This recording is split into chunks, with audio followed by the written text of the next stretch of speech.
Niyə xalq Mirşahini birmənalı qarşılamır və sevmir? Salfetka ilə burun suyunu silməyi belə nə olduğunu bilməyən bu boydadan nəyisə soruşanda o ilə bağlı o dərhal məşhur olan o ifadəni istifadə edir.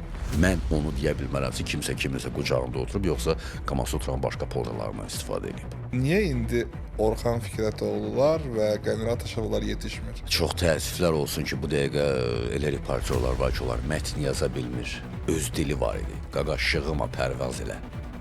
Fantastik cümlədir və onu həyatın hər bir formasına sən şamil edə bilirsən. Deməli, sadəcə olaraq televiziyaya "Oy, məni görsünlər", onun üçün gəlmirsən də.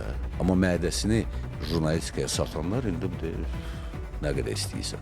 Peşəkar jurnalist olmaq üçün əsas insani keyfiyyətlər hansılardır? Möhkəm mədəsi, abırsız siması və 1 qram da vicdanı olmamalıdır.